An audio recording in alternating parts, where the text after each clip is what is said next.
កងរាជអាវុធហត្ថខេត្តសៀមរាបបំផុសចលនាកីឡារត់ប្រណាំងកំសាន្តរវាងកងកម្លាំងនិងមហាជនដើម្បីលើកកម្ពស់សុខុមាលភាព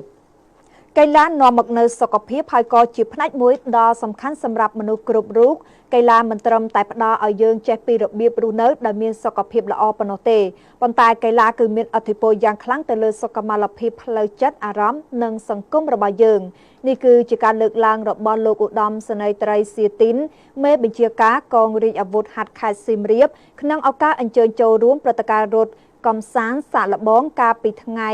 ចុងសប្តាហ៍កន្លងទៅដោយមានការចូលរួមពីលោកស្រីជានីរងនិងពលអាវុធហត្ថរួមតែមានការចូលរួមពីមហាជនប្រមាណជា300នាក់ចំនួន2វិញ្ញាសាគឺរត់ចម្ងាយ3គីឡូម៉ែត្រនិង5គីឡូម៉ែត្រលោកឧត្តមសេនីយ៍ត្រីសៀទីនបានបញ្ជាក់ថាវិស័យកីឡានាពេលបច្ចុប្បន្ននៅកម្ពុជាបាននឹងកំពុងតែមានការរីកចម្រើនទាំងបច្ចេកទេសធនធានមនុស្សនៅតាមមូលដ្ឋានក្រុងស្រុកថែមទៀតការរៀបចំរបស់កងរាជអាវុធហត្ថខេត្តសៀមរាបនៅក្នុងគោលបំណងពង្រឹងនូវសុខភាពហើយសារភ្ជាប់ទៅនឹងកងកម្លាំងជាមួយនឹងមហាជនព្រមទាំងបំផុសទៅដល់កងកម្លាំងនិងគ្របស្រទាប់មហាជនយុវជនឲ្យចូលរួមលេងកីឡាហាត់ប្រាណធ្វើឲ្យរាងកាយសម្បទារបស់យើងរឹងមាំនិងធ្វើឲ្យយុវជនរបស់យើង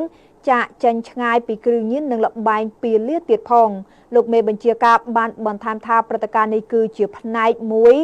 ដើម្បីលើកកម្ពស់វិស័យទេសចរនៅក្នុងខេត្តសៀមរាបបានមួយកម្រិតហើយការរត់ប្រណាំងនេះគឺយើងទទួលបានបទពិសោធន៍មួយចំនួនដើម្បីបន្តធ្វើការហ្វឹកហាត់កងកម្លាំងរបស់យើងដើម្បីចូលរួមរត់ប្រណាំងពាក់កណ្ដាលម៉ារ៉ាតុងអន្តរជាតិដែលតែងតែរៀបចំនៅក្រុងអង្គរនៃខេត្តសៀមរាបរបស់យើងលោកមេបញ្ជាការ